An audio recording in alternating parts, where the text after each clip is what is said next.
Kurumzari Tom TV gi The Morning Talk Raising the Voice being tabi punong putaram no oksari ahan bada ngasi phong liba pauche sing da karam ba paun ahan bala mai da maru ba paun phong liba ga habdu mutak nieng tamin si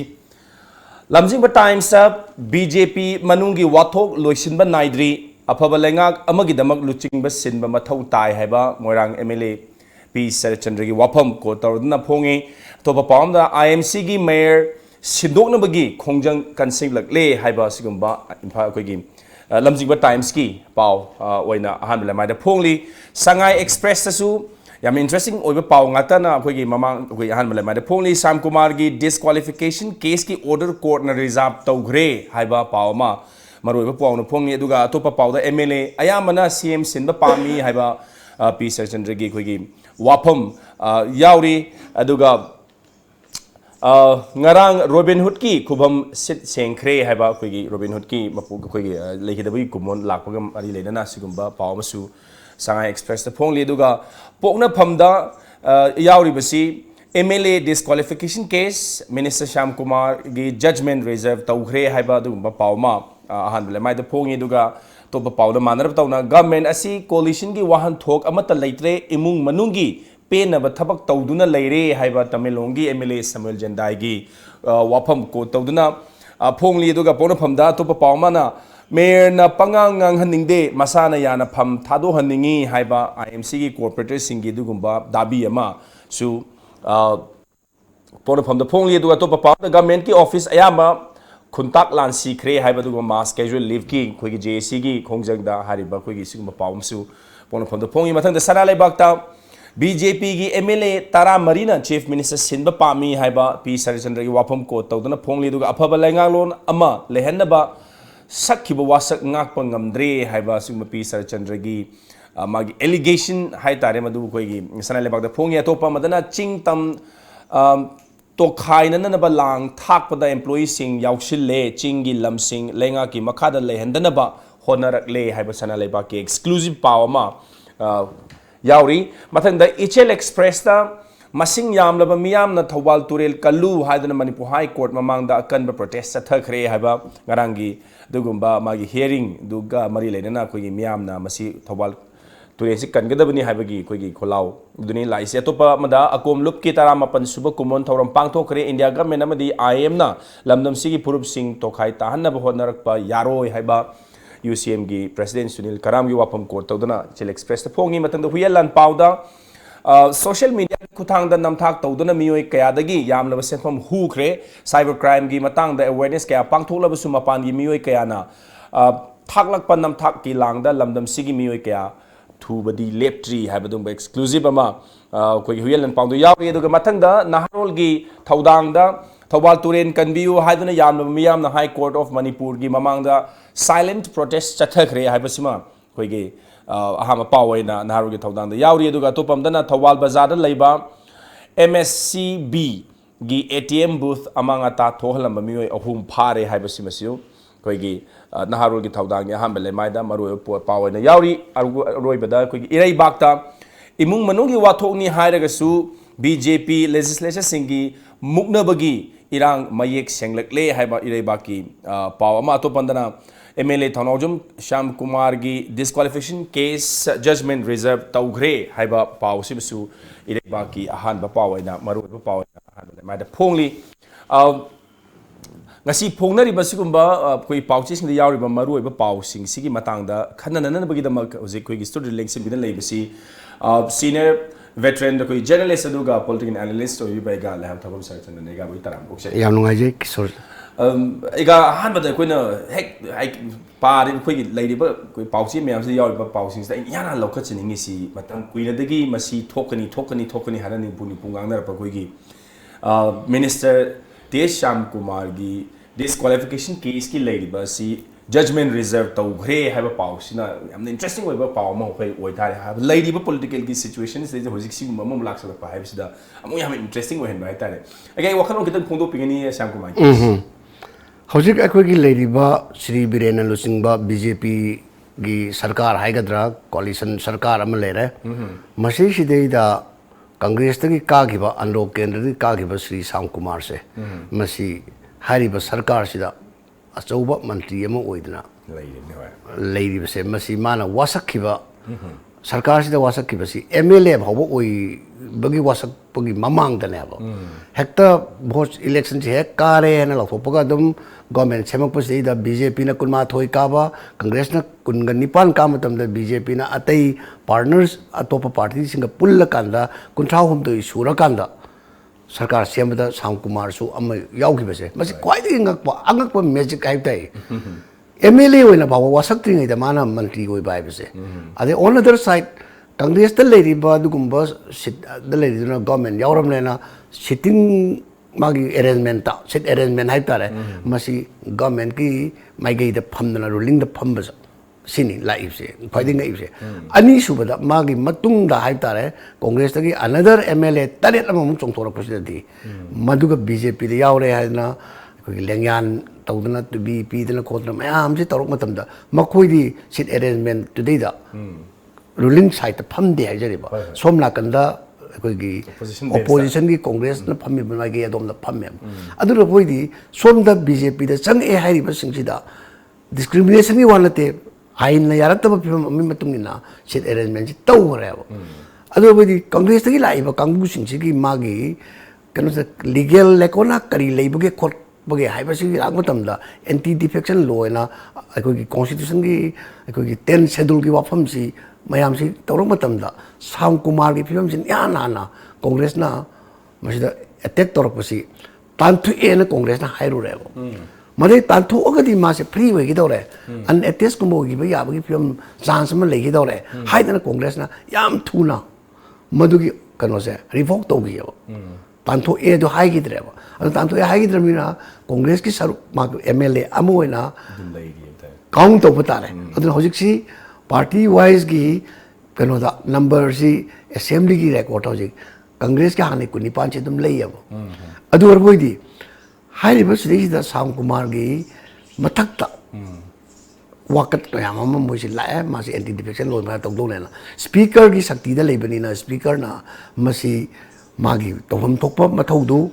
ꯁꯥꯡꯅ ꯂꯧꯕ ꯃꯇꯝ ꯂꯧꯕ ꯂꯧꯗꯕ ꯑꯗꯨꯒꯤ ꯃꯇꯨꯡ ꯏꯟꯅ ꯍꯧꯖꯤꯛ ꯐꯥꯎꯕꯗ ꯄꯦꯟꯗꯤꯡꯗ ꯃꯗꯨ ꯂꯩꯈꯤꯕꯗꯒꯤꯗꯤ ꯍꯥꯏ ꯀꯣꯔꯠ ꯌꯧꯔꯛꯑꯦꯕ ꯋꯥꯐꯝꯁꯤ ꯍꯥꯏꯔꯤꯕ ꯀꯪꯒ꯭ꯔꯦꯁꯀꯤ MLA ꯑꯅꯤꯅ ꯑꯇꯩꯁꯨ ꯌꯥꯎꯏ ꯑꯩꯈꯣꯏꯒꯤ ꯋꯥꯒꯋꯥꯏꯒꯤ ꯀꯪꯒ꯭ꯔꯦꯁꯀꯤ MLA ꯐꯖꯨꯔ ꯔꯍꯤꯝ ꯑꯗꯨꯒ ꯋꯥꯡꯈꯦꯝꯒꯤ MLA ꯃꯦꯘꯆꯟꯗ꯭ꯔ ꯑꯅꯤꯁꯤꯅ ꯇꯧꯕꯁꯤꯗ ꯀꯥꯎꯟꯁꯤ ꯇꯧꯔꯀꯥꯟꯗ ꯍꯧꯖꯤꯛ ꯀꯣꯔꯠꯇ ꯂꯥꯛꯄ ꯀꯦꯁꯁꯤꯗꯩꯗ ꯑꯩꯈꯣꯏꯒꯤ ꯁꯤꯡꯒꯜ ꯕꯦꯟꯁꯀꯤ ꯖꯁꯇꯤꯁ ꯅꯣꯕꯤꯟꯒꯤ ꯀꯣꯔꯠꯅ ꯃꯗꯨ ꯔꯤꯖꯥꯔꯚ ꯇꯧꯈꯤꯕꯅꯤ ꯔꯤꯖꯥꯔꯚ ꯇꯧꯔꯤꯕꯁꯦ ꯆꯌꯣꯜ ꯑꯃꯅꯤ ꯔꯤꯖꯥꯔꯚ ꯇꯧꯕꯁꯤꯗ ꯁꯤꯁꯤꯅ ꯍꯥꯏꯕꯁꯤꯗꯤ ꯑꯩꯈꯣꯏꯅ ꯀꯣꯔꯠꯇ ꯂꯩꯔꯕ ꯋꯥꯐꯝꯁꯤꯗ ꯔꯤꯖꯥꯔꯚ ꯇꯧꯔꯤꯕ ꯄꯣꯠꯇꯨꯗ ꯑꯩꯈꯣꯏꯅ ꯀꯃꯦꯟ ꯄꯤꯕ ꯍꯥꯏꯕꯁꯦ ꯃꯁꯤꯃꯗꯤ ꯁꯕꯖꯨꯗꯤꯁ ꯑꯣꯏꯒꯅꯤ ꯇꯧꯐꯝ ꯊꯣꯛꯇꯦꯅ ꯂꯧꯖꯩ ꯑꯗꯨꯕꯨ ꯑꯩꯈꯣꯏꯅ ꯌꯦꯡꯒꯗꯧꯔꯤꯕꯗꯤ ꯀꯔꯤꯒꯨꯝꯕ ꯔꯤꯖꯥꯔꯚ ꯇꯧꯕꯁꯤꯗ ꯀꯦꯁ ꯑꯁꯤꯅ ꯍꯥꯏꯗꯣꯔꯛꯑꯕ ꯃꯗꯩꯗ ꯀꯔꯤꯒꯨꯝꯕ ꯗꯤꯁꯀ꯭ꯋꯥꯂꯤꯐꯤꯀꯦꯁꯟꯁꯤ ꯇꯧꯔꯦꯅ ꯈꯜꯂꯒꯗꯤ ꯃꯈꯥ ꯀꯔꯤ ꯇꯧꯔꯛꯄꯗ ꯌꯥꯒꯦ ꯇꯧꯗ꯭ꯔꯒꯅ ꯀꯔꯤ ꯑꯣꯏꯕ ꯑꯗꯨꯒ ꯍꯥꯏ ꯀꯣꯔꯠꯅ ꯀꯔꯤ ꯑꯦꯗꯚꯥꯏꯁ ꯄꯤꯔꯛꯄ ꯌꯥꯕ ꯀꯩꯗꯧꯕ ꯌꯥꯒꯦ ꯍꯥꯏꯕꯁꯤ ꯁ꯭ꯄꯦꯀꯨꯂꯦꯁꯟ ꯈꯔꯗꯤ ꯑꯩꯈꯣꯏ ꯅꯩꯅꯕꯗ ꯁꯕꯖꯨꯗꯤꯁ ꯑꯣꯏꯔꯣꯏꯗ꯭ꯔꯥ ꯍꯥꯏꯅ ꯈꯟꯖꯩ ꯀꯔꯤꯒꯨꯝꯕꯗ ꯀꯣꯔꯠꯅ ꯃꯁꯤ ꯗꯤꯁꯀ꯭ꯋꯥꯂꯤꯐꯤꯀꯦꯁꯟ ꯇꯧꯔꯒꯗꯤ ꯃꯥꯁꯤ ꯏꯂꯦꯛꯁꯟ ꯑꯃꯨꯛ ꯊꯦꯡꯅꯔꯛꯄ ꯇꯥꯕ꯭ꯔꯥ ꯍꯥꯏꯕ ꯋꯥꯐꯝ ꯑꯃꯁꯨ ꯂꯩ ꯀꯅꯥꯒꯨꯝꯕꯅ ꯏꯂꯦꯛꯁꯟꯁꯤ ꯊꯦꯡꯅꯕ ꯌꯥꯔꯣꯏ ꯈꯣꯠꯂꯣꯏ ꯍꯥꯏꯕꯁꯨ ꯌꯥꯎꯏ ꯑꯗꯨ ꯑꯥꯏꯟꯒꯤꯗꯤ ꯈꯔ ꯀꯨꯞꯅ ꯌꯦꯡꯕ ꯇꯥꯔꯦ ꯑꯗꯨꯒ ꯗꯤꯁꯀ꯭ꯋꯥꯂꯤꯐꯤꯀꯦꯁꯟ ꯇꯧꯕꯒꯤ ꯋꯥꯐꯝꯁꯦ ꯀꯩꯒꯨꯝꯕ ꯂꯥꯛꯑꯒꯁꯨ ꯁꯤꯡꯒꯜ ꯕꯦꯟꯁꯇꯨ ꯗꯕꯜ ꯀꯩꯅꯣꯗ ꯗꯤꯕꯤꯖꯟ ꯕꯦꯟꯁꯇ ꯑꯄꯤꯜ ꯇꯧꯕ ꯌꯥꯕꯒꯤ ꯅꯥꯀꯜ ꯑꯅꯤꯃꯛꯀꯤ ꯑꯗꯨꯝ ꯂꯩ ꯍꯥꯏꯖꯔꯤꯕ ꯃꯗꯨꯒꯤ ꯖꯖꯃꯦꯟꯇꯨꯗ ꯄꯦꯟꯗꯕ ꯂꯩꯔꯒꯁꯨ ꯑꯃꯅ ꯑꯇꯣꯞꯄ ꯋꯥꯐꯝ ꯑꯃꯅ ꯀꯣꯔꯠꯅ ꯑꯩꯈꯣꯏ ꯁ꯭ꯄꯤꯀꯔꯗ ꯀꯔꯤꯒꯨꯝꯕ ꯋꯥꯐꯝ ꯈꯔ ꯍꯥꯏꯔꯛꯑꯒ ꯃꯇꯝ ꯈꯔ ꯂꯧꯕ ꯌꯥꯅꯅꯕꯒꯤ ꯈꯨꯗꯣꯡꯆꯥꯕꯁꯨ ꯄꯤꯔꯛꯄꯁꯨ ꯌꯥꯕꯒꯤ ꯋꯥꯐꯝ ꯂꯥꯛꯄꯁꯨ ꯌꯥꯏꯑꯕ ꯑꯗꯨꯅ ꯃꯥꯏꯀꯩ ꯀꯌꯥꯗ ꯑꯦꯡꯒꯜ ꯀꯌꯥꯗ ꯑꯣꯏꯊꯣꯛꯄ ꯌꯥꯕ ꯋꯥꯐꯝ ꯂꯩ ꯑꯗꯨꯅ ꯑꯩꯅ ꯈꯟꯖꯕꯗ ꯁꯥꯝ ꯀꯨꯃꯥꯔꯗ ꯂꯥꯛꯏꯕ ꯍꯟꯗꯛꯀꯤ ꯀꯣꯔꯠꯀꯤ ꯋꯥꯐꯝꯁꯦ ꯑꯇꯩ MLA 7ꯇꯣ ꯃꯗꯨꯗꯁꯨ ꯃꯊꯪ ꯍꯧꯖꯤꯛ ꯀꯣꯔꯠ ꯌꯧꯔꯛꯑꯒꯗꯤ ꯁꯥꯝ ꯀꯨꯃꯥꯔꯗ ꯂꯥꯛꯏꯕ ꯑꯗꯨꯒꯤ ꯄ꯭ꯔꯥꯛꯇꯤꯁ ꯑꯗꯨ ꯑꯩꯈꯣꯏꯅ ꯌꯦꯡꯕ ꯃꯇꯝꯗ ꯑꯇꯩꯗꯁꯨ ꯁꯤꯒꯨꯝꯕ ꯋꯥꯐꯝ ꯑꯃ ꯁꯣꯏꯗꯅ ꯂꯥꯛꯄ ꯌꯥꯏ ꯍꯥꯏꯕꯁꯦ ꯂꯦꯝꯅꯗꯤ ꯇꯥꯔꯣꯏꯕ ꯑꯗꯨꯕꯨꯗꯤ ꯀꯣꯡꯒ꯭ꯔꯦꯁꯀꯤ ꯃꯥꯏꯀꯩꯗꯒꯤ ꯑꯇꯩ MLA ꯀꯣꯡꯒ꯭ꯔꯦꯁꯇꯒꯤ ꯆꯣꯡꯈꯤꯕ ꯍꯥꯏꯕ ꯇꯥꯔꯦ ꯍꯥꯏꯔꯤꯕ ꯀꯥꯡꯕꯨꯁꯤꯡꯗꯣ ꯃꯗꯨꯗꯩꯗ ꯃꯤꯠꯌꯦꯡꯁꯦ ꯊꯝꯃꯛꯀꯅꯤ ꯍꯥꯏꯕꯒꯤ ꯊꯥꯖꯕ ꯑꯃꯗꯤ ꯆꯥꯎꯅ ꯂꯩ ꯁꯤꯒꯤ ꯃꯤꯠꯌꯦꯡꯁꯤ ꯂꯥꯛꯄ ꯃꯇꯝꯗ ꯍꯧꯖꯤꯛ ꯃꯇꯨꯡꯗꯗꯤ ꯂꯥꯛꯄ ꯌꯥꯏꯀꯣ ꯄꯣꯂꯤꯇꯤꯀꯦꯜ ꯀ꯭ꯔꯥꯏꯁꯤꯁ ꯑꯃ ꯃꯅꯤꯄꯨꯔꯗ ꯂꯥꯛꯄꯁꯤꯗ ꯀꯣꯡꯒ꯭ꯔꯦꯁꯇꯒꯤ ꯂꯥꯛꯏꯕ MLA ꯁꯤꯡꯗꯨꯗ मंत्री पीब याब यादब कहीं पीनब क्या तौबसे हिंदरें समझे सोइन थोरकने खजे फोरकास्ट तौब गमी कोर्ट है कोई रेस्पेक्ट तौगदबनी जुडिशरी पीब interpretation of law to interpret the constitution of India highly अखोई जुडिशरी रेस्पेक्ट तौब जुडिशरी की निंग तंबसे एनी अखोई अथॉरिटी रेस्पेक्ट तौम थोई मधु तौद्रगदी लेपाक कांगखोंग चाइगनी जुडिशरी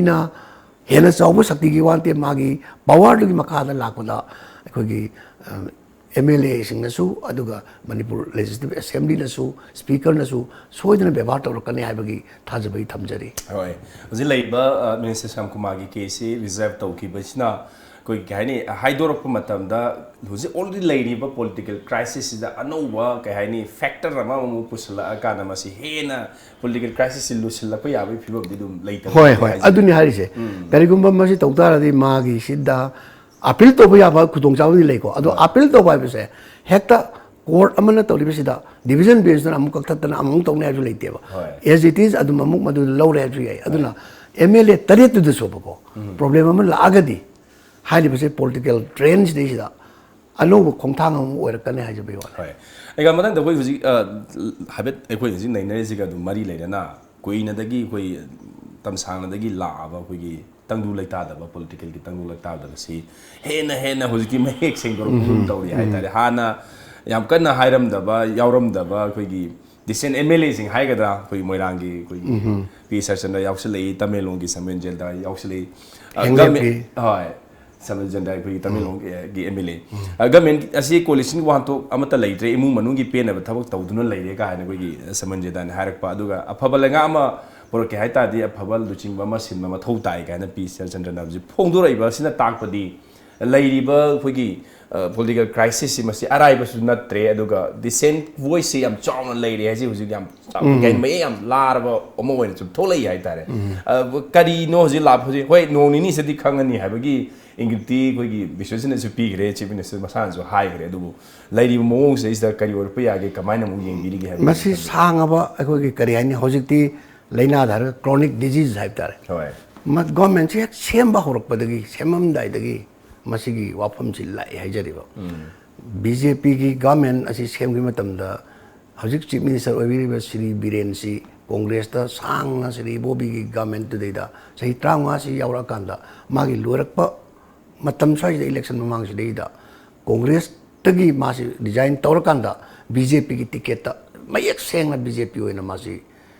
अखोगी कारकपा मियोय अमनी अदुबु पार्टी दि मासी नौई विश्वजित कुंभ अमना याम हाली विश्वजित सु तौना पाबा अखोगी थांगैबन की जोय किशन मोय अतोपा पार्टी औरंबदगी डिस्क्वालिफिकेशन की प्रॉब्लम सी गी लाकनब मतमदुदा ए कोइदी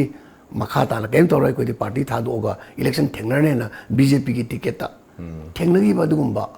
अखोगी यामनम ना केनदा सोइदना माइ पाकनिना पलांगदा खुतुमना सुबदोना माइ पाकने खंजबदुगुंबा श्री विश्वजित अमसुंग थांगैबन की जोय किशन जी बीजेपी दा थेंगनगी माइ पाक येजरिबा सुमाइन तौदना श्री बीरेन सु कांग्रेस की टिकट लौरगा तौरप नते मादी मयक सेंगना बीजेपी अदुबो बीजेपी की मनुंगसिदे लाइबा मोय कुनमाथोय कारकपदा सेनियरिटी की अदुगी वा नतना एक्सपीरियंस ता श्री बीरेन खरा ममांगी पोर से भारत की लेडीबस लीडरशिप नमसी थाजबा अदुगा महाक लाक मतमदा कांग्रेस तकी सोइदना खरा कांग्रेस थुगाई बाइसे मोगी टारगेट निना कांग्रेस तकी सोइदना लाकने हाबगी थाजबा मने सोमदा श्री विश्वजित ना माना तौबयाबा पार्टी की गवर्नमेंट पुला आगदेना मागेसु इन गुड फेथ नत्रगा मागी मनुंगदा लालोंग लेरगसु मासु सेक्रीफाइस साउना अचौबा सेक्रीफाइस हम तौरगा श्री बीरेन की लीडरशिप ता यागिबनी अदुगा तौबददी नसाई हाइरिबा ngasi बीजेपी की MLA 13 ना अखोगी श्री बीरेन की मायोक्ता मागी लीडरशिप छिंदोकपदा लैरे हाबसे मसीमादी अहानबदगी यावना लैरे अदुगा श्री बीरेन मसा यावदना माकु सोगलिबा MLA दी तरुक खक्तनी हाबसे मसी सुमय सेंगी मरमदी मतमदुगी गवर्नमेंट सेमा मतमदा अखोगी नंबर गेम जी यंगना मतमदा विश्वजित पु यानिंगबा कांगबुना MLA 13 लैगी हेबसी अदुम फोंफोंग साना मयाम ngang करबा वानी अदुगा बीरेन यावलो MLA 3 ना माबु सौगतपनि हाइबसि सेंट्रल लीडरशिप की ममांगदा पेरेड तौन मतमदा खंगनगरे हाबा मसी आइन हाइजब नते मतमदुदा यामना वावा लाउनगी वाने अदुबु पेसप तौदन याना बबि मखादा मयामना हाय सही अनि मखाई पुनसी हाय अदुतो मदुदी तुंग मनुंगी वानी पार्टी बु सही अनि मखाई पुनसी अम पुनसी थाम पुनसी हाइबो मदुदी याम सेकेंडरी नि वेरमबे वेरमदब याय मदु थोदोंना कनो होइदेन खाली हौजिक लाइबदी हाइरिबसी हौजिक मफम मतमगी वा लेते राजनीति है खुदोंग चाब नत्र पेना नत्रगदी अदुमेत पोखाई बताबनी हेल्थ ग्रेडेड पोखाई तो वो कर मतम पोखाई दगे खंग याबराबा अदुना कनागुमना हाय पार्टी मनुंगी इमुंग मनुंगी पोनी गायन हाबसे मसी पार्टी की सिगुंबा लेपा की सासोंदा इमुंग मनुंग हाइबा वाफम जे आइदी मसी हाइजनिंदे मरमनि कनोदा मियामना थागतलगा मियामगी मिहुटना मोइना सासोन तौनेना थागतलकांदा मोइ मसेन पावर मुनबबु वरसु अदगी माई मागी लीडरशिप ता चैलेंज तौनबु वरसु मयाम से तौर लामतमदा इमुंग मनुंगनी अखोय प्रजाना वा ngang यादे अतोपना ngang यादे येंबिरकनु हाइबसु यादेबा अदुना इमुंग मनुंगना मागी मंत्री दुगी मागी इमुंग मनुंगी सना लुपागी इंगोन योनबगी अदि प्लॉट लेसिनबगी लौ लोक्सिनबगी तब अदुगुमदुदी माई इमुंग मनुंग ने खन बताले अदु नतबा लेपाक इशू सिदी इमुंग मनुंग ने लौबो यारोय कनागुमन इमुंग मनुंगी वाफमनी अखोय तोंग आइनिंगाय लेते बसे मसिमदि खैतंग आइगा मो चालजदे अदुना हौजिकी लाइफ फिल्म बिसोजित मथंदना लीडरशिप सी चैलेंज तौ मतमदा नौना थोकनी मयाम सी कलेक्टिव लीडरशिप अमगी मखादा श्री बीरेन थेंगनब तारगदी मुसु मपांगन दुम कनगनी अदुनी हौजिक अतोप एमएलए मयाम चोंथोंगना रिबसे अदैदा हौजिक लाइबदी नंबर गेम दा हेली हाइदना सोइदनमकी अखोगी श्री बीरेन से माइनॉरिटी ओरेना सेंटर लीडरशिप ना हेक्टर लोथोरक ड्राइव से मजे ओइ थोकते मदुदी हानसु नंबर गेम की वाना तेब अदुना लीडरशिप त मतिक साबा मोना थाजबा हाइबा मसु सेंटर लवी अदुगा बाय द बाय हेक लेरिबा गवर्नमेंट असी थुगाइनी हाना नाकलमना फन पेंद्रगसु डिसिडेंट ग्रुप अमन थोरक मतमदा ओवर नाइट एट सडनली चेंज तो बाय बसे कईदोंगदसु सेंटर ना चोंतोक तोरय मदु बीजेपी कीसु अबकोगी मोगी याम सोको पोट अमनी अदुना मदुगी सिन्ननबगी फिल्म लागासु मतम सांगना लौदना फॉरेन अगेंस्ट मयाम सी येंगा कांदा मपानगी मनुंगी लोइनमक से थीरकांदा अखोगी यानबई मखादा तमना सिंदोक सिंजन तवदी याय तौदबु नमित खरनी के मनुंग सिदैदा अखोगी भूपेंद्र जादवना पीखिबा रिपोर्ट तो बुखल अगर तौरकनी के हाइबसे मदुसु हेक्टर लॉटरी लाउथोपदौना हाउसी टिकेट लाउथोपदौना हाउसफुल ओरे लाउथोपदौ नत्ते यामना टेकफुली तौरकनेबा अदुना मयामना खरिना हेक्टर लाउथोरनी खोलनेना मेजॉरिटी ओइबा गाक्तना लीडरशिप ओइनेसु लेते अदुबु तौबददि आइना सिदा हाइनिंगबदि चीफ मिनिस्टर ओइबिगे हाइबा तारगदि लीडरशिप सेंट्रल लीडरशिप थाजबा लेपा की मियामना थाजबा प्लस लोइनमस मनुंगदा मागी पार्टी मनुंगी अमसुंग कोalition की लेदिबा अखोई पार्टनर सिंगसे मसिगी अपनबगी सतमदा मेजॉरिटी कमान तौनबा माकिसु अकन स्टेन अमा लेबम थोई हाबसिमदि खंगी मदु नतना आइदि लीडरशिप में यारी हाइदना मियामना आइबु यारी हाइदना तौबदो मदु घाक्तना मागी स्टेबल होइबदा अवाब होइगनी स्टेबल गवर्नमेंट अमा लेगे हाइबो बोरबदि अमा बोरसु मेजॉरिटी हाइबसे मसी चंगी मेजॉरिटी याउदना पंगदौ तौना रगदी अनडेमोक्रेटिक होइबा अदुगा पार्लियामेंटरी डेमोक्रेसी दा थाजबा मानदबा अदुगा पार्टी अमा बीजेपी से ओरकनी मनोदना कोalition अपन बसी मनुंगा बीजेपी की लेरिबा कुनमा थोइसे मसिना स्ट्रांगली मो कोपना खनरकांदा अमा बोरसु बिरेन बु यानिंग यानिंग वानते विश्वजित ओइबा ओइदबे वानते जेबी सरबासी लाइबक किसु तमी अदुगा स्टेप तो यादरगदी यादे अदुना खैतंग हाइसिंगना अखोगी हनबा लेतना तौरगदी मतमगी वानी सोइदना माइ पाकवाइसे पाकनी श्री बीरेनसु माइ पाकना थबक तोगरगदी हाइरि मयामसे यानबा अमा तौबा अदुगा कोalition की धर्म से मसिमसु गांगना चलगदी गवर्नमेंट से स्टेबल ओइगनी अना खंजे होय अनोंगाजे इगादुबु खोई मतांग से ब्रेक तन लौसे बतारी ब्रेक की मतुंग खोई IMC की लेरिबा खोई इशू हाइबा तारे वाथोक से कई नो इगादे कितन खंजेनिंगे मतांग से तो खोई ब्रेक तन लौमिनेसी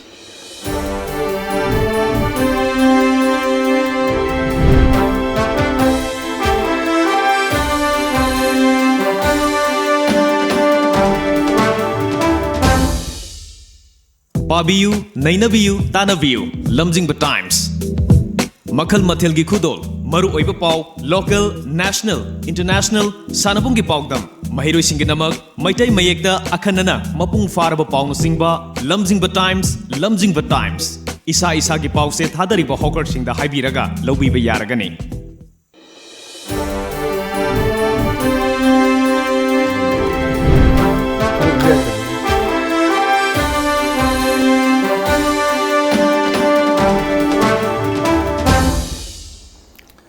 break ki matung tamuk tom tv gi the morning talk raising the voice tamuk taram ukchari ngasi koina unazarmin basi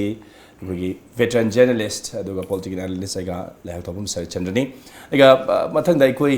imc gi du koi lokhat chadringai da maroi na masida koi gi paw ma haiba tari masing ngarang na handagi adum khara tawduna lakpani ai hosi laknangi si Rajya Sabha ki MP aduga BJP gi na president oiriba koi gi Bhavananda gi na fan khara sen khara lana sinagi haibagi koi wahausi hosi sum koi People's Chronicle su box chalaga masi gi sum ngasi su phonga I hai tar sa dai na wahang ani ne hangjaningi si misuse ki matang da amal leijare skama kadai no kadai bok chum chum da banu habdu di subject to correction ne koi no haru ya ni moi phongjar ai ba moi du su kai gu khar leina di haire ni adu aina ani su boina hangjaningi si khara su baina maru oina lawjaningi si lairi ba koi gi imung manungi wathoni haidana government ni yam kana hais koi gi BJP state unit ki president ni hai ba MP Bhavan gi karimta tawbangam da badawna khoi uri basi masi kai nungaijada ba hai tare mana khoi gi president mo le gi mai su power khadi laibam thok tabra ma ji pura sideline tawrabra do laiba allegation sisu hari ba political kano sigi manung channa khoi ni yengba yabra hai basi su tang masi chume manipur gi khoi gi central leadership ta yawa yaba mioi se manipur la yamna tangre hojik political crisis ma lang matam da Chief Minister Sindok Sinjin gi kari gi pen da myam je nakal ani makchi kari gumba center na pen draba the matik sabal leadership se koi gi center da manipur gi leadership leram abu tar ga di che sam goa da UP da amada pithana koi kano da telangana kano kang de koi andhra pradesh kang de Sindok Sinjin tawlar kan da Chief Minister da som da la o so de sina som da salo haiba ya ba se matik sabal leadership se koi gi manipur gi oina center da yaw ba ya ba se yaw da ba north east ki maru oina tai even Arunachal Mawada central leadership ta yawang ami Assam gi yawang ami aikoi sida Assam gi aikoi Hemant Biswa Sharma da mayam chatna wanong bagi chil du ne ba adagi Konor Changma da chatna adagi Mizoram gi kano sida da kano Chief Minister si India gi lady ba kano sida center na adum kininga yo ba gumba kano sida dum lei ana loina magse aikoi state singsi khara center ka nakna amasung center influence obang aba lei koi manipur gi MP lei ba kholi bising si di center da kari haini mamai da sum in badong na toba mogi voice yaw da ba adugumba political magi category gi thak ta lei badong to se aduna som da yam kanna koi gi Rajya Sabha gi MP aduga party president Bhavananda se bang yaw sin bada koi gi yu ude chumna mangon da kari view lege ga na toba khotpa handak unabaga the yawrudo adu mangai aduga somna su party manung da su haliba political crisis laiti bisida party president moina si to boya na imungi guardianship ki oba pochi da su mami ta da ba tawda di ma se interest camera moida gi am tamda halagi Rajya Sabha gi MP ma lehi da base koi gi Muhammad kano sin legi da base magi sam lei matung da la pa magi tam du gi saruk ne ba mana pai doli se aduna mak se lakadori April gi tarik 8 che April tarik 8 se mai tam se loira ne ba aduna ma su ka delicate oram ba yai de marak sidai da mangon da lai ba si party manung gi crisis achaw sin ne ma face doli se ani subana magi local area development fund ne toli ba si sahi ma da crore manga se mana togi ba mayam ama leramani leiri bisim manung da hojikti pele da mayam ama makhon thole lupa crore ke agi si kargi haina mayam se kari lupa masin kangda ga su mapan tokna lawre ada moi gi kangbu kharana maga nakna bani ha mi oi kharana aikoi journalist amada madu irubagi gaksi damka tawi ga na phong report yawi ko madu subject to correction kalai bau lege doi kangjade sigum mayam si journalist fau da ga attack tor ko kholak bagi gasi pau gi sum taram ni na Bhavananda la tawri si karino ma sa sin karino ha ba si lang tam da ino no na माना पीब local area development की तौरी पुनमक से मादी पैसा कनो तवे वादनी implementing agency दी कोई DC न तौबनी DC न तौला डीसी लोइना ताइनर एबा अदि एमपी से डीसी न ओइबा नतेबा अदि पीरी बदुदी माना पीरी नेबा थबक तौई तौदी येंबदुदी मा येंगिनबगी सुचंगी पैसा दमक तोमदा पियु चाउदा पियु अदा एक्स्ट्रा पियु हाइबदु पीरकांदा मधुगी पैसा कायथोकदु डीसी खुतांगा कायथोए हाइबनेबा इम्प्लीमेंट तौई तौदी दु येंबे वानेबा दुगा मादे मादे सुंखंग खंगदे दि जीरो दा लई हाइबसिमदि खैतंग मधु मियाम पेलोय अदना श्री बाबानंदना कनादा पीगे कमदोगी गे हाइबसे मागी रेकॉर्ड तो व्हाइट पेपर अमदा ना हेक मान हौबदेन ngasi बावगी मागी लोकल एरिया डेवलपमेंट की फंड की पोसे व्हाइट पेपर होना याम तुना विदिन ए वीक पुथोक पिरगदी मागी इमेज करीमता सोएना खंजै होय लाइबा कोइगी फिबम सिसु तरायन दि लौब यादि हाबिने कोइना लाइबा पॉलिटिकल गी इश्यूज गी मरकता सिगुम मम एलिगेशन मम थोक्सलकपा हाबिसि अफबा नते दुगा मसि बीजेपी की प्रेसिडेंट अम ओइना होय अदि पार्टी दसु याम सॉन्ग सो एमपी दुगा गिनतना मान एगा अरोइबदा कोइना लेना निंगिसि again political ga mari leina ba pot amasudum oidore Imphal municipal corporation ge hojik lairi ba wathok hai bitare mayor da panganga haningde masana yana pham thadokani thadok haningi hai ba koi gi corporator sing gi hai bitare ma koi gi kholao ma hoji yam kana mayek sing I hari ba kai IMC gi manung se ista aga gi wakhalon ketan phongdo pine lai problems Imphal municipal corporation je municipal council haramde corporation je ek chi sema kanda एक सिदे the पीगे दरबा Mayor की कली की शक्ति हिदी याव याव दबा एक चीज अमुक एमेन तो हम संगी को सीमाई थमजरगे अदबो मायोर मोइना थबक से वाक तोर मतमदा काउंसिलर हाइ तारा हजि मोजी कॉर्पोरेटर हाइना छेमदोक्त्रिए काउंसिलर हाइना लेरी अदो काउंसिलर मोइ कुंतरेसिगी मनुंग तारा निपान माबु याद्रेबा अदुगा लूरिबदी इम्फाल म्युनिसिपल कॉर्पोरेशन सिदेदा एंटी डिफेक्शन लो लेतेबा अदुना ngasi amada horen amada tawbada kanam tana thingba leitamiना पार्टी मनुंग बावदा दum थेगाइना रे मरमदुना हारिबा अखोगी मायोर से मसीना तौरीसिदा चेन थुंगी चेंजा थुमजागी करिगी पेन मयाम अमा फाइनेंशियल बिस एप्रोप्रिएशन की करिगी मयाम से तौरपनी मसीना मकोई से सांगना लापसिदा अमगा अमगा से तौमतमदा माना खुमकपदा मधु कलिमत नते गाना अमुकाना खुमकपददी येमगी होजे पार्टी अखोगी पार्किंग मयाम तौरीसी अथॉराइज पार्किंग दी कुलहुमदोय गतले बिंपाली तौरीसी अदु साम हेला तौरे कलाइदी पैसा दो कलाइ तौरे करोड़ कया मंगलले काइपसी अटैक तौरे होजिक से अदुना सिगुम्बा मयाम लाकबा अतै अतै चार्ज मयाम अमसु होजिसी माइ मथक्ता तौखल AI जरिबा अदुना फाइनेंशियल मिस एप्रोप्रिएशन से कलाइदा से लई पुथोरउ अमतौ नत्रगदी मासेना कोई नो कॉन्फिडेंस मोशन अम तौबनी समना हाइजरबदा हारिबा नो कॉन्फिडेंस मोशन से मसी मोना थागरगा एक्शन जी लौदन लेयबा अदुना तुना तौबियु हाइबसिनी मोगिदि अदुना डेमोक्रेटिक नॉर्मदा नो कॉन्फिडेंस मोशन से थागलबदी मधु सोदना कॉन्फिडेंस वोट अदो तौननबा मायोना मधु फेस तौफम थोई अथॉरिटी ने सु मसी तौरर कांदा कनान मेजॉरिटी होय हाइबसि खंग कांदा मागी शक्ति पाइबे यालिबरा यादबरा शक्ति पाइरगन पाइरे पाइद्रगसु माना होजिक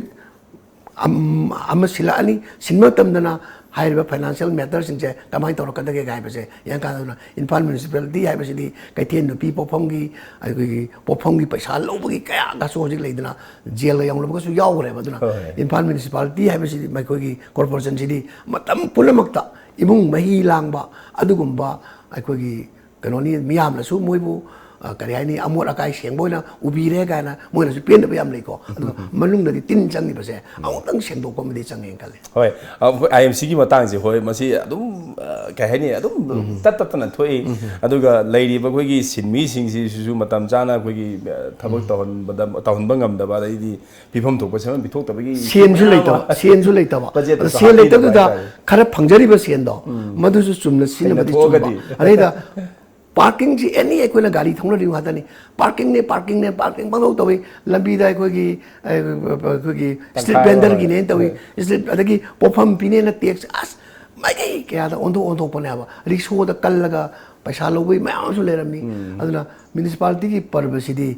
मसिदा लैदिबा पोरसिदी लैपाक सिदैदा क्वाइदगी मोटपा इम्फाल की अखोगी लाइव लवाई लेम्फुदा लाइबक्ता क्वाइदगी अमोटपा चंदोन थिनबा चंदोन नतबा हामुक ꯀꯔꯤ ꯍꯥꯏꯅꯤ ꯑꯃꯣꯠ ꯑꯀꯥꯏ ꯊꯤꯟꯕꯗꯧꯅ ꯎꯍꯟꯕꯁꯦ ꯃꯣꯏ ꯃꯁꯥꯅ ꯊꯣꯛꯍꯟꯕꯅꯤ ꯃꯣꯏ ꯃꯁꯥꯅ ꯆꯨꯝꯊꯣꯛꯇ꯭ꯔꯗꯤ ꯃꯄꯥꯟꯗꯩ ꯆꯨꯝꯊꯣꯛꯄ ꯁꯨꯡꯉꯝ ꯉꯝꯃꯣꯏ ꯌꯥꯝ ꯐꯖꯕ ꯋꯥꯐꯝꯅꯤ IMCꯒꯤ ꯋꯥꯐꯝꯁꯤ ꯃꯌꯥꯝꯅꯁꯨ ꯊꯣꯏꯗꯣꯛꯅꯁꯨ ꯁꯤꯡꯊꯥꯕꯤꯗꯕ ꯑꯗꯨꯒ ꯇꯧꯔꯤꯕ ꯊꯕꯛꯁꯤꯁꯨ ꯑꯩꯈꯣꯏ ꯀꯩ ꯍꯥꯏꯅꯤ ꯄꯩꯁꯥ ꯇꯥꯟꯐꯝ ꯑꯣꯏꯅ ꯑꯗꯨꯝ ꯑꯩꯈꯣꯏꯅ ꯍꯦꯛ ꯈꯪꯉꯛꯄꯗꯒꯤ ꯃꯁꯤ ꯇꯧꯗꯨꯅ ꯂꯥꯛꯑꯦ ꯉꯁꯤꯃꯛꯁꯨ ꯑꯗꯨꯝ ꯃꯗꯨ ꯍꯦꯛ ꯁꯦꯡꯗꯣꯛꯄ ꯉꯝꯗꯅ ꯂꯩꯔꯤꯕꯁꯤ ꯈꯜꯂꯨꯔꯒꯗꯤ ꯑꯩꯈꯣꯏꯒꯤ ꯑꯩꯒꯥꯟ ꯇꯥꯛꯄꯤꯗꯨꯃꯥꯏꯅ ꯏꯝꯐꯥꯜ ꯃꯌꯣꯟ ꯄꯥꯟꯅꯔꯤꯕ ꯑꯗꯨꯒꯨꯝꯕ ꯕꯣꯗꯤ ꯑꯃ ꯑꯣꯏꯕꯅꯤꯅ ꯃꯁꯤ ꯈꯤꯇꯪ ꯀꯩ ꯍꯥꯏꯅꯤ ꯑꯩꯈꯣꯏꯒꯤ ꯇ꯭ꯔꯥꯟꯁꯄꯔꯦꯟ ꯑꯣꯏꯕ ꯈꯔ ꯍꯥꯏꯁꯤꯗꯤ ꯁꯤꯟꯁꯤꯌꯔ ꯃꯣꯏꯗ ꯑꯣꯏꯕ ꯌꯥꯝ ꯁꯥꯊꯤꯔꯤꯁꯦ ꯑꯦꯟꯇꯤ ꯗꯤꯐꯦꯛꯁꯟ ꯂꯣꯁꯨ ꯆꯠꯅꯗꯕ ꯀꯅꯥꯒꯤ ꯑꯊꯣꯔꯤꯇꯤꯁꯨ ꯈꯪꯗꯕ ꯇꯧꯅꯤꯡꯒ ꯇꯧꯕ ꯍꯣꯏ ꯈ꯭ꯋꯥꯏꯔꯝꯕꯟ ꯃꯅꯨꯡꯗ ꯍꯧꯖꯤꯛ ꯕꯖꯥꯔ ꯃꯅꯨꯡꯁꯤꯗꯩꯗ ꯄꯥꯔꯀꯤꯡꯒꯁꯤ ꯂꯥꯏꯟ 2-3 ꯊꯥꯕꯗ ꯑꯗꯒꯤ ꯑꯃꯅ ꯄꯥꯔꯀꯤꯡꯒꯤ ꯇꯤꯀꯦꯠ ꯇꯧꯔꯤꯁꯤꯡꯁꯦ ꯀꯗꯥꯏꯗꯅꯣ ꯑꯩꯈꯣꯏ ꯒꯦꯡ ꯀꯥꯡꯕꯨ ꯑꯃꯅ ꯇꯧꯔꯝꯕꯁꯨ ꯌꯥꯔꯤ ꯄꯣꯠꯅꯤ ꯈꯪꯄꯣꯟꯇꯦꯕ ꯑꯗꯨꯗꯤ ꯄ꯭ꯔꯣꯄꯔ ꯗ꯭ꯔꯦꯁ ꯁꯦꯠꯇꯅ ꯈꯣꯠꯇꯅ ꯃꯣꯏꯒꯤ IMCꯒꯤ ꯑꯩꯈꯣꯏꯒꯤ ꯀꯩꯅꯣ ꯑꯣꯏꯕ ꯕꯦꯖꯒ ꯊꯦꯠꯇꯅ ꯑꯥꯏꯗꯦꯟꯇꯤꯇꯤꯒꯗꯣ ꯐꯖꯅ ꯈꯪꯕ ꯑꯃ ꯆꯪꯉꯦꯕ ꯅꯠꯇ꯭ꯔꯒꯗꯤ ꯑꯩꯈꯣꯏ 5-6 ꯀꯧꯇꯥ ꯑꯃ ꯄꯨꯔꯒ ꯁ꯭ꯋꯥꯏꯗ ꯄꯥꯔꯀꯤꯡ ꯂꯦꯟ ꯇꯧꯔꯨꯕꯗ ꯀꯅꯥꯝꯇ ꯈꯪꯉꯣꯏꯗꯧꯔꯤꯅꯦꯕ ꯑꯗꯨꯅ ꯃꯁꯤ IMCꯁꯦ ꯃꯤꯅ ꯆꯨꯝꯊꯣꯛꯄ ꯉꯝꯃꯣꯏ ꯃꯣꯏ ꯃꯁꯥꯅ ꯆꯨꯝꯊꯣꯛꯄꯤꯌꯨ ꯍꯥꯏꯅ ꯍꯥꯏꯖꯅꯤ ꯌꯥꯝ ꯅꯨꯡꯉꯥꯏꯖꯩ ꯑꯩꯒꯥꯟ ꯉꯁꯤ ꯇꯣꯝ ꯇꯤꯚꯤꯒꯤ ꯗ ꯃꯣꯔꯅꯤꯡ ꯇꯣꯛ ꯔꯦꯖꯤꯡ ꯗ ꯚꯣꯏꯁꯇ ꯂꯦꯡꯁꯤꯟꯕꯤꯔꯒ ꯉꯁꯤ ꯐꯣꯡꯅꯔꯤꯕ ꯄꯥꯎꯆꯦꯁꯤꯡꯗ ꯌꯥꯎꯔꯤꯕ ꯑꯍꯥꯟꯕ ꯂꯩꯃꯥꯏꯗ ꯌꯥꯎꯔꯤꯕ ꯑꯩꯈꯣꯏꯒꯤ ꯃꯔꯨꯑꯣꯏꯕ ꯄꯥꯎꯁꯤꯡꯁꯤꯒꯤ ꯃꯇꯥꯡꯗ ꯑꯩꯒꯥꯒꯤ ꯋꯥꯈꯜꯂꯣꯟ ꯈꯤꯇꯪ ꯐꯣꯡꯗꯣꯛꯄꯤꯔꯝꯕ ꯑꯩꯒꯥꯕꯨ ꯑꯃꯨꯛ ꯍꯟꯅ ꯊꯥꯒꯠꯆꯔꯤ ꯌꯥꯝ ꯅꯨꯡꯉꯥꯏꯖꯩ ꯂꯣꯏꯅ ꯉꯁꯤꯒꯤ ꯑꯣꯏꯅ ꯃꯇꯥꯡ ꯁ꯭ꯋꯥꯏꯁꯤꯗ ꯇꯣꯝ ꯇꯤꯚꯤꯒꯤ ꯗ ꯃꯣꯔꯅꯤꯡ ꯇꯣꯛ ꯔꯦꯖꯤꯡ ꯗ ꯚꯣꯏꯁ ꯂꯣꯏꯁꯤꯟꯖꯕ ꯂꯣꯏꯅ ꯃꯤꯡ ꯇꯥꯕꯤꯕ ꯄꯨꯝꯅꯃꯛ ꯑꯃꯨꯛ ꯍꯟꯅ ꯈꯨꯔꯨꯝꯖꯔꯤ